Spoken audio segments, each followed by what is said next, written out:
My name is Caleb Tegtmeier. I am the Higher Ed Outreach Manager for Intuit for Education. I'm coming to you from sunny Lawrence, Kansas. I saw a few Kansas folks in the chat.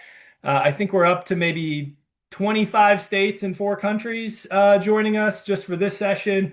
We ended up with a great group of registrants for this conference. Just really excited again and thankful for you guys to join us here this afternoon. So, this first session, as within all of the tracks, is kind of an entry level session, an introduction to Intuit for Education, getting you guys into the product and showing you around a bit as to what is included in there. We're going to give you just a few introductions to the types of tools that are available and then a little bit of a roadmap to the rest of the conference. This first session is important because, in particular, in getting you set up with an account, if you don't have an account, we saw most folks joining today don't. A lot of the sessions will ask you to at least go in and take a look at the resources that are included. And so having that account is kind of a key part of this, just for you to be able to get the most out of your experience today. So it's super simple to set up. We'll walk through that process. And free, obviously, as with everything that Intuit for Education does, it's free. So excited to have you here today. Just want to quick start out. I saw we've got a good chat going on. Appreciate everyone sharing where they are coming from and what institution. Let's just give a quick minute here to for each of you, if you're willing to drop in what you hope to get out of our Virtual Educators Conference today. What topics are you interested in learning about? High level, why did you register and why did you take your summer afternoon here to join us? So yeah, drop a few lines in the chat. Free budgeting app, resources, QBO, very good. Learn more about resources for students. We'll definitely have that covered. Just curiosity, that's fun. I love that. A summer afternoon of just curious exploration of some financial literacy resources. I see the simulations, teaching high school and college. Oh, there we go. Omaha, home of the College World Series. My Kansas Jayhawks were a couple strikes away, but not this year. Resources for non-traditional students or student parents. Very good. Yeah, we've definitely got some of that. Perfect. New to financial wellness. We're definitely right up your alley then. Okay, great. So we've got a number of things here, and it all looks to be aligned to what we're going to be talking about today with just this session, of course, and then more broadly, as mentioned, there are 5 different tracks for the conference today: personal finance, CTE, Gen Ed, administrators. That administrator session is really focused on high school district administrators. And then we've got this higher ed track. So you are free to bounce around. This first session, again, is relatively uniform, but once we get past here, the sessions really open up to lots of different topics, a lot of which were mentioned there in our chat. So very good. Thanks for being here again. Just a little bit of background for kind of Intuit for Education. What are we doing here? What is Intuit for Education? So Intuit for Education, we're part of the corporate responsibility team at the financial technology company Intuit. If you're familiar, you've probably heard of Intuit from a number of different sources. Intuit owns TurboTax, QuickBooks, MailChimp, and Credit Karma. So those 4 companies all kind of roll up to this larger Intuit corporation. And my team, we have the privilege of kind of sitting in the middle of that and really focusing on Intuit's core mission of powering prosperity across the world. And what we've taken on within that mission and in our educational venture here is a real focus on financial literacy, building financial capability and confidence for the next generation of students now, adults in the future, right? So what that looks like, I'll kind of walk through here in just a second. The offerings that we have related to a little bit of high school, and then obviously this session being more focused on higher ed. But it's a set of completely free resources, open access to you all to use in your work to help kind of prepare this next generation with the skills they need around personal finance. So all of our stuff, as with our group today is built by educators for educators. We'll talk about what that means from a for educator perspective. A lot of the resources are more lesson plan oriented or slide decks, things to make your life easier. The by educator part, most of us came from higher ed or high school. My background is working at different institutions in post-secondary, but certainly our curriculum team and a lot of our trainers that you'll hear from today, if they're not from an institution now, they've taught previously at institutions. So we really pride ourselves on making sure that the resources that we're creating are vetted by educators. In most cases, again, folks are helping us along as we're building these things. So um, obviously completely free. And we'll talk more about that as the day goes on, but know that nothing today is going to cost you anything.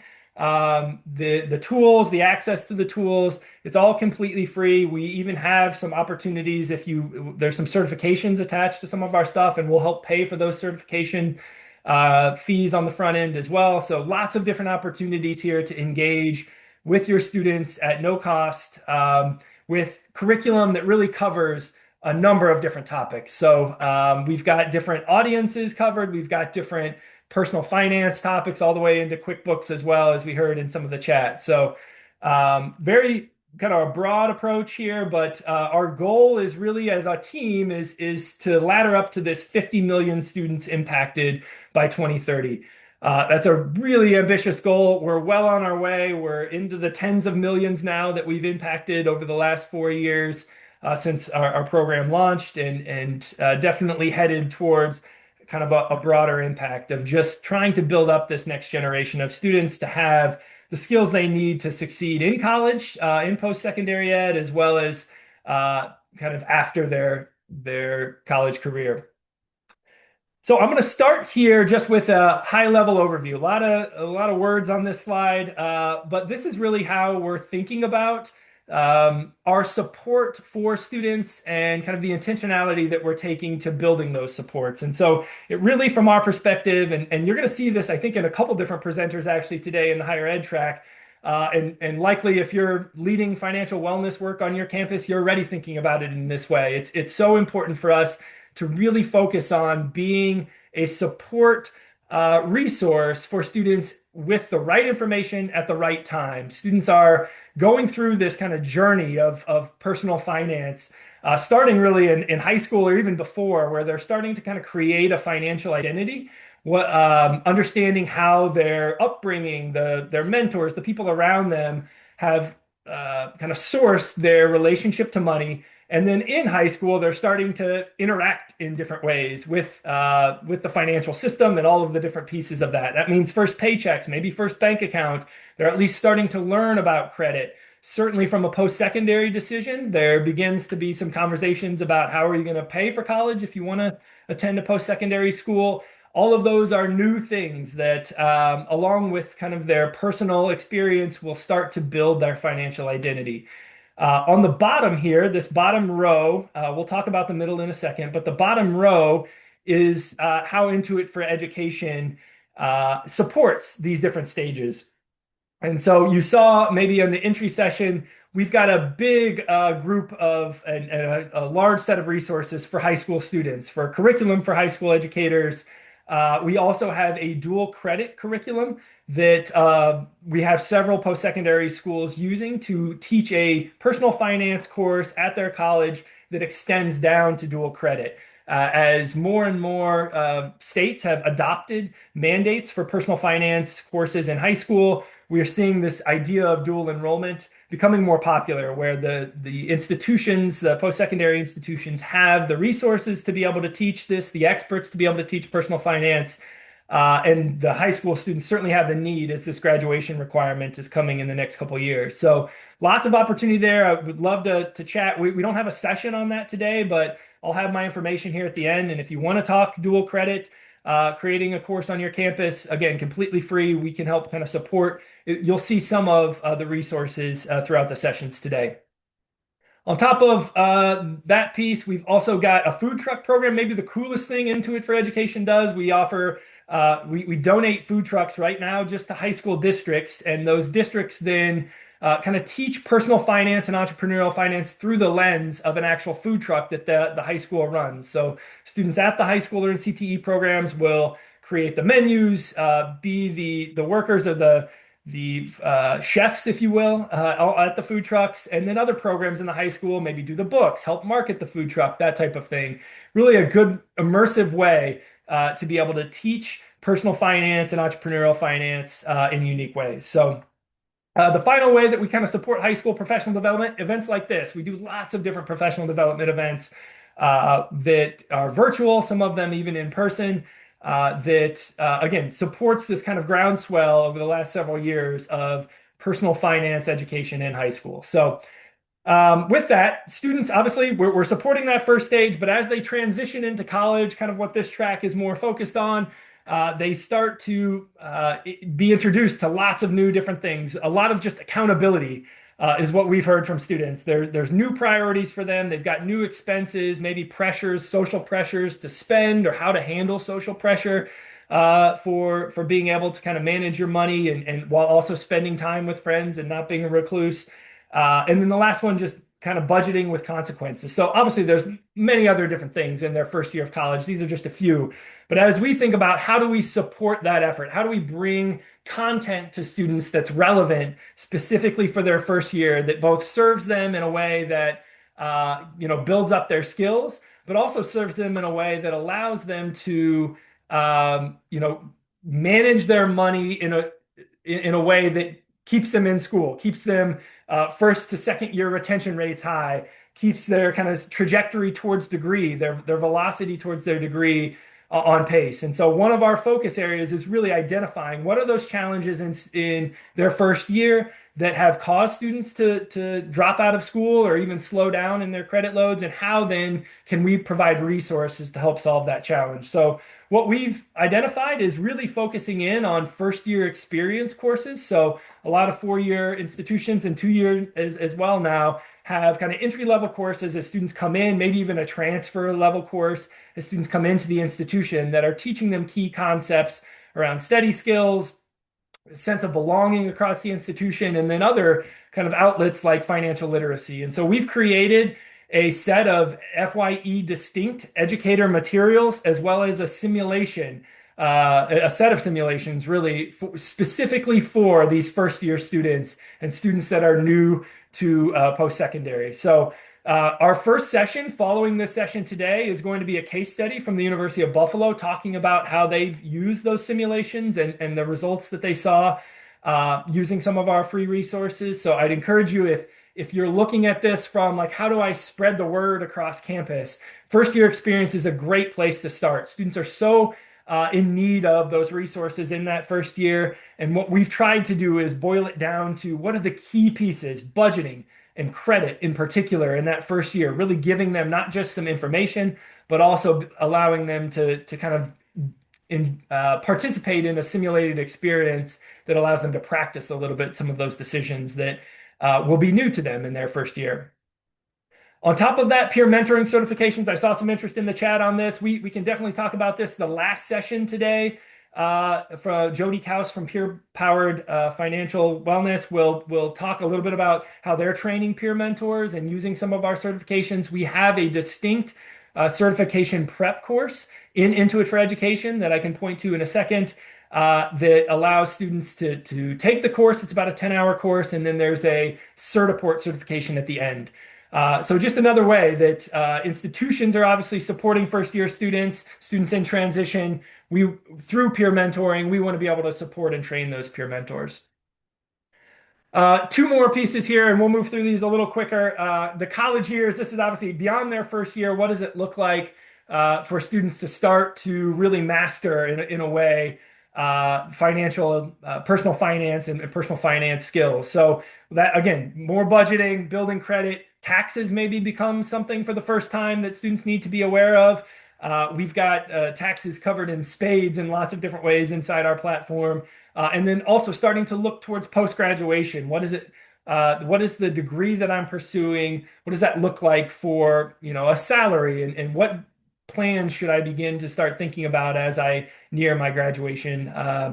and eventual employment. So how do we support that? Curricular integrations for sure. We've got a number of simulations, curriculum that we'll show here in just a second. Our third session today is in partnership with the Higher Education Financial Wellness Alliance, HEFWA in short. I'm sure some of you are familiar with HEFWA. We've partnered with HEFWA over the last 9 months or so to create an initial set of national competencies for personal finance in higher education. So a set of kind of levels of mastery tied to specific topics in personal finance that we hope can be kind of a central repository that schools across the nation can use to teach to and eventually assess students on, and ideally we'll eventually connect that to student success as well. So I really encourage you, if you've got kind of a role at an institution centrally to lead the financial wellness efforts, that session from HEFWA will be a good place to start. We would love your feedback and partnership on the expansion of those competencies. And then the last part is really professional development for staff and educators. One of the big things that we've heard over the last year or so as we've been interviewing different folks from higher ed is particularly in the student affairs side of things. A lot of our peers in student affairs and advising, maybe first year experience, any kind of student facing role, they're having a lot of money conversations with students. Students are coming to them, whether or not they're asking for it. The students do trust their advisors, and these advisors aren't always confident and equipped to have money conversations with students. And so one of the things we're working to offer is some training for folks outside of financial wellness, even just trying to build up those folks' confidence to have that initial conversation so that students have a place to land with their worry, with their anxiety around money, and kind of a pivot point to be able to have somebody to go to point them towards the right resources. So we have a session today on navigating money conversations in post-secondary. There's a really cool set of tools in there that I'd encourage if you're looking to kind of help train your peers or introduce your peers on campus to just the idea of being willing to have money conversations with students. That's a great session to go to just to kind of get some of those resources. Awesome. So the last part of this is obviously value to degree. How do we, as Intuit, kind of help you all in supporting your students by increasing their value of their degree? They've obviously put in the years to earn their degree, and ideally that comes with a new set of earning power post-graduation. And we want to really help them maximize that earning power and create a situation in which their degree leads to financial mobility. And so what does that look like from our perspective? Again, in interviewing students, understanding loan repayment, understanding, what does a post-graduation look like from an income perspective and budgeting. That first stack of papers is the analogy we always hear when students get their first job. They're having to fill out health insurance, benefits, retirement, investing, all of those different things. We have curriculum on that. We've got scenarios and simulations inside our portal that can help to prepare students for this, with the idea, again, that this is what's relevant to them at this moment. As they're kind of headed into a post-graduation life, investing becomes a lot more relevant to them than in their first 2 weeks of their freshman year. So trying to kind of find a way to connect our resources to each stage of the student's journey.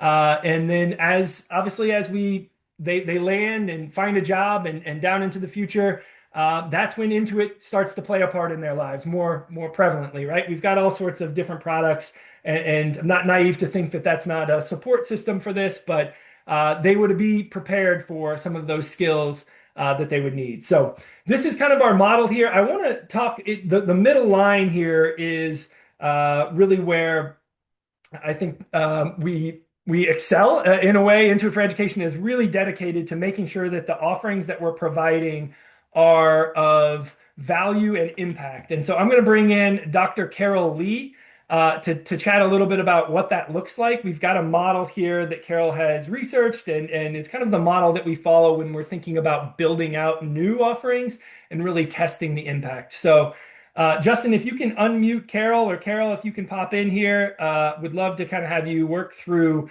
the impact model from an Intuit perspective. Sure, thanks. Really quick intro. Hi, I'm Carol. I'm just gonna give a brief rundown so you know who the heck is even talking to you right now. So I'm a research clinical psychologist. I specialize in understanding and measuring how people change, right? And in particular in the face of things like stress or anxiety.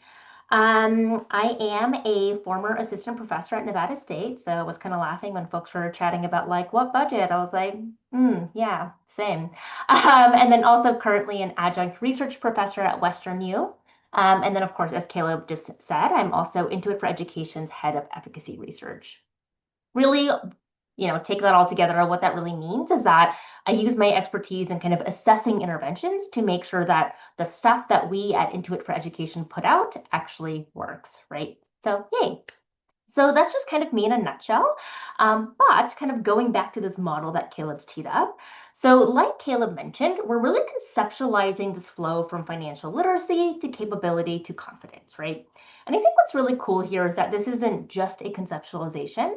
A little biased here because this is my analysis, but we also have the data to support this as well, right?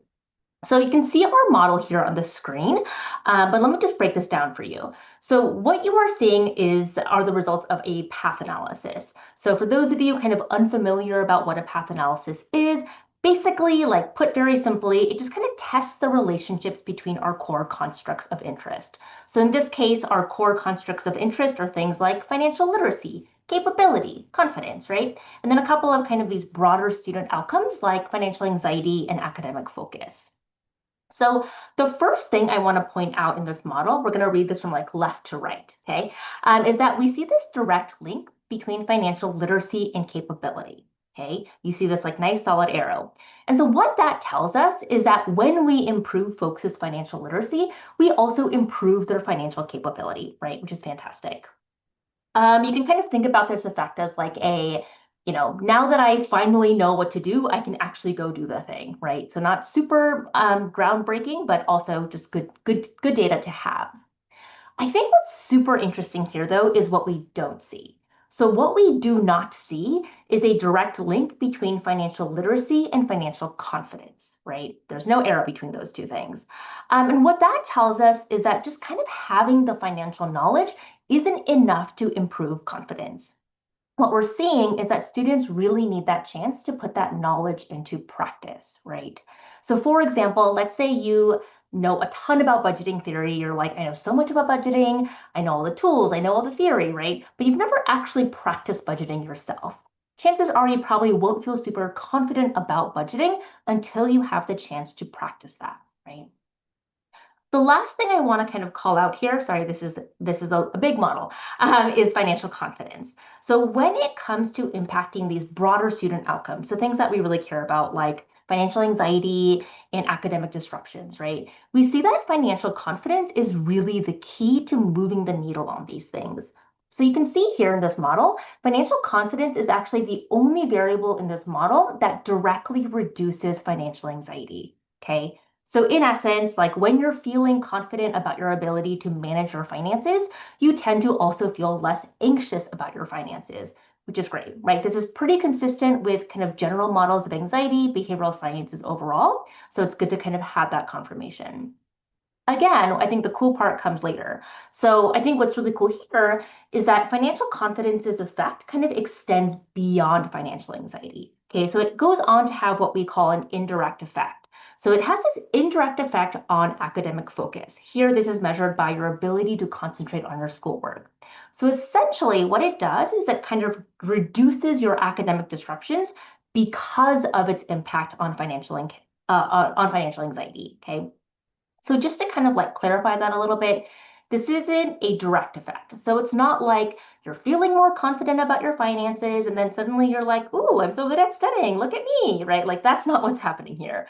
Really, what's happening is that it's an indirect effect. You're feeling more financially confident.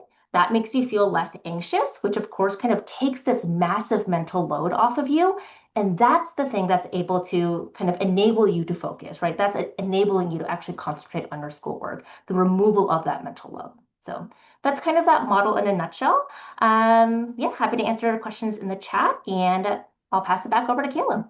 Yeah, awesome. Thanks, Carol. So again, our focus is really supporting each of these stages. So not to go backwards here, but as we think about that literacy, of course, there's lots of curriculum out there, and we're not saying that our curriculum is the only curriculum. There's HEFWA's got, Cash Course, which is a really strong curriculum. There's a number of other partners there. What we feel like we really excel in, and I hope that you all will agree as you kind of poke around on our site today and go through these sessions, is this capability piece, allowing students to practice in safe environments where they can make decisions and see consequences in the moment that give them kind of that, okay, yeah, I did get this right, or no, I need to adjust, fail fast, and change my course of action here. So a lot of our simulations, the calculators, the lessons that we've built in our Intuit for Education portal give that base of literacy, but are spending a lot of the time trying to give students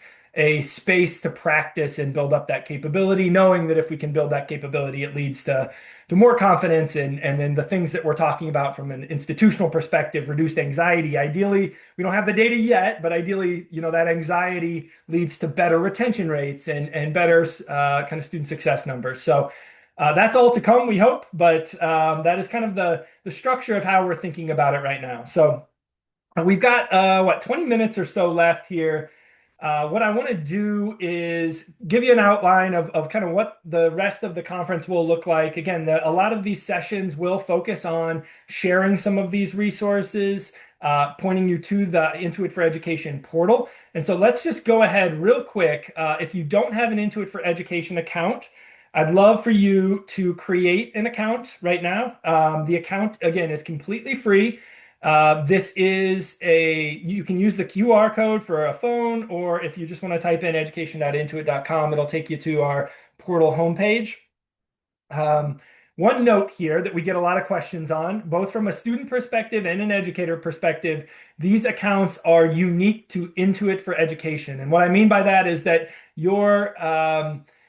the folks that are signing up for this are not going to be getting emails from TurboTax or QuickBooks. This is a distinct account for Intuit for Education. We're not tracking any of your data. It just allows us, as you sign up, to kind of tee up opportunities in the site and make sure that if you have completed lessons that we're able to kind of mark those complete and so you're not starting over each time. So not to say you won't get emails. You will still get emails from Intuit for Education about more free events like the one you're attending today, or if we roll out a new simulation. Anything that you're going to get an email about will be regarding just our educational resources that are all free and open access. So encourage you to sign up. What that looks like once you get in there, in the top right, you should see a sign up button.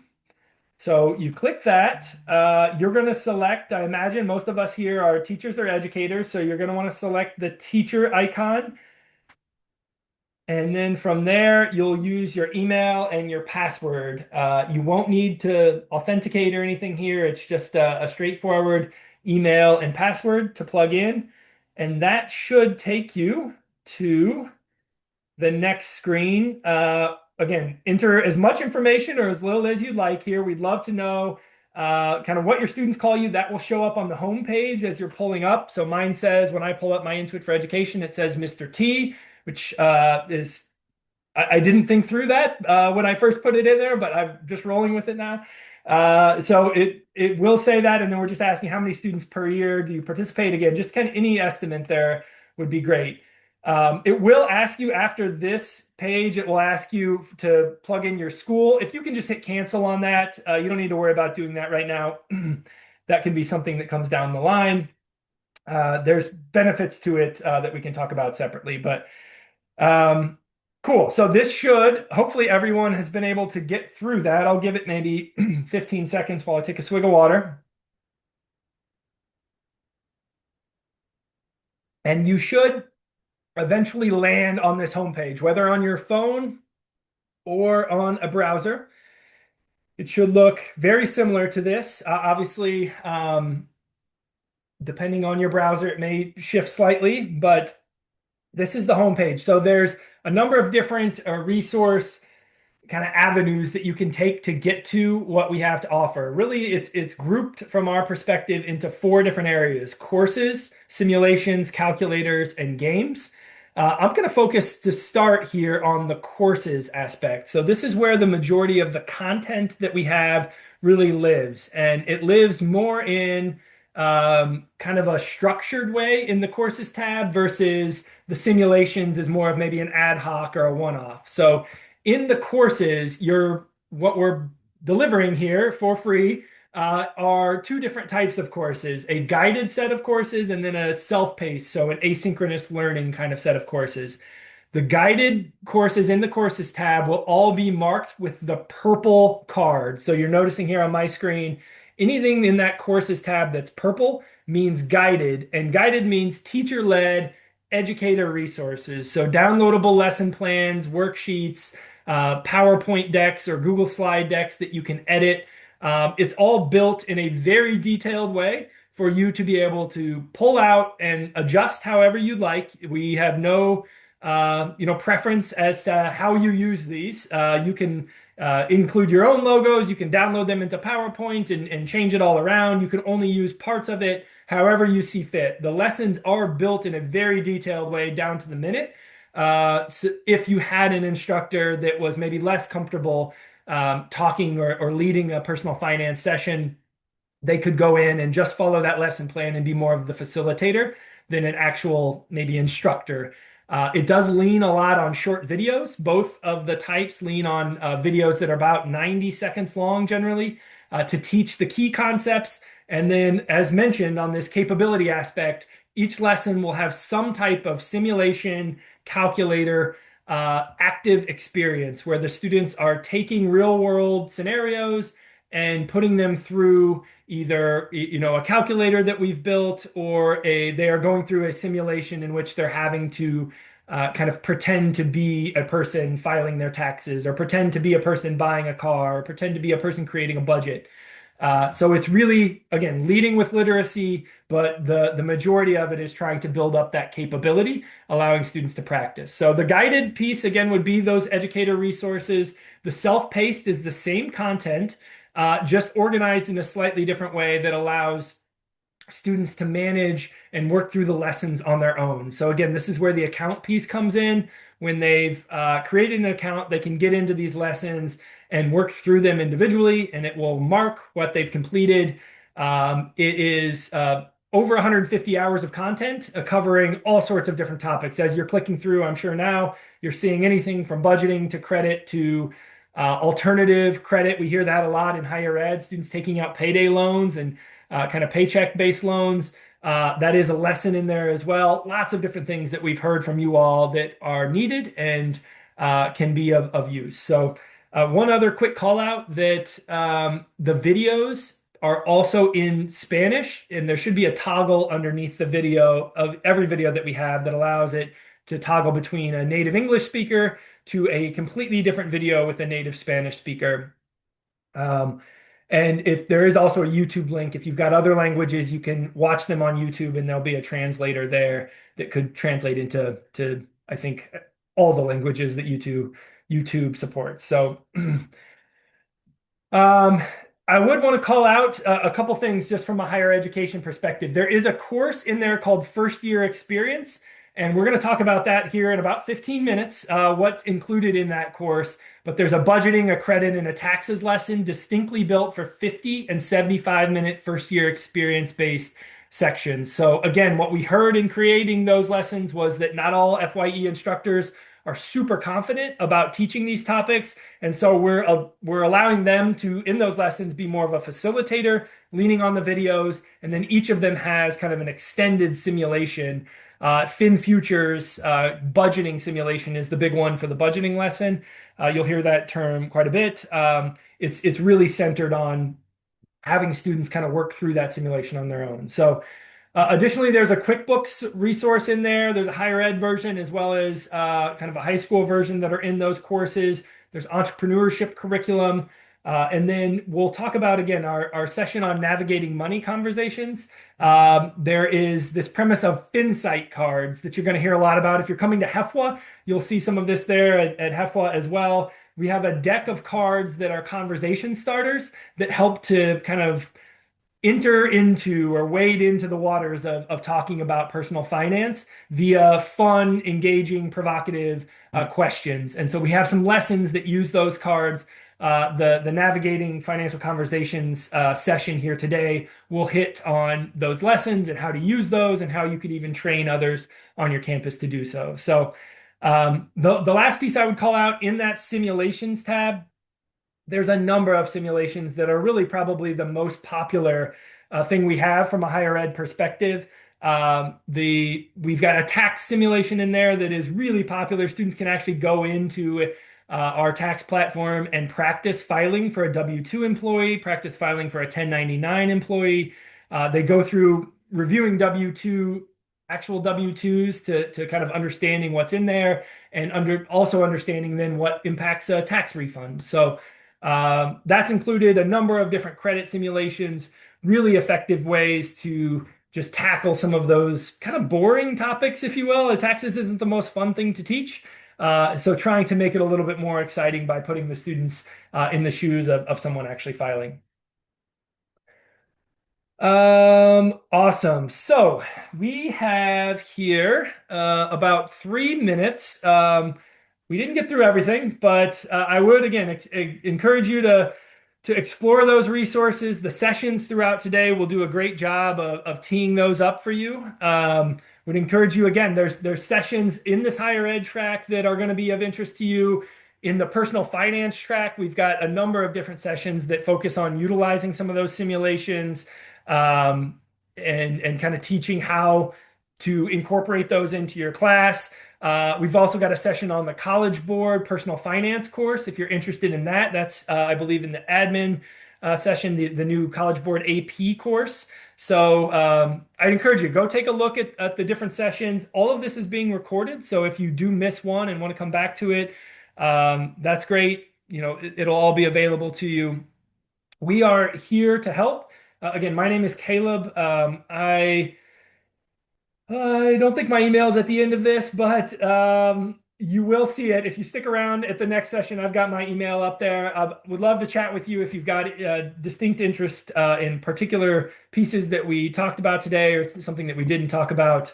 We're here to support you. We're here to support you with free resources that we have now, and we want to hear from you about what's next. What are the challenging topics that you're working to cover or that you're trying to cover now, and it's not necessarily going as well as you want, or you really feel like, hey, we just need something to help students practice in this space, or anything like that. That's the type of feedback we're open to, and in a way, we hope to be able to partner with you to create some resources that can be, of impact to you as educators, and certainly of impact to your students. So.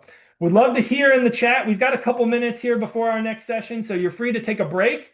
If you want to stick around, would love to take your questions. Let us know if there's a particular tool that resonates with you. I know I've got my friends answering some of the chat questions, but feel free to stick around. We will get started with the next session at 12:15 Central, 1:15 Eastern. So we've got about 10 minutes before the next session, and that session again is going to be focused on our first year experience modules and hearing from the University of Buffalo as to how they implemented those and some of the impact data that we saw within that case study. So thanks for joining. We'll give it 10 minutes or so here. We're going to turn some music back on. If you are going to stick around for that next session, you just hang tight in the Zoom room. This is your go-to place for higher ed. If you want to bounce around to the other spaces, you can go back to that main page and you should be able to see the other sessions and the Zoom links. So each distinct track has its own Zoom link for the day. And again, feel free to bounce around. Thanks for being here. Excited to have you.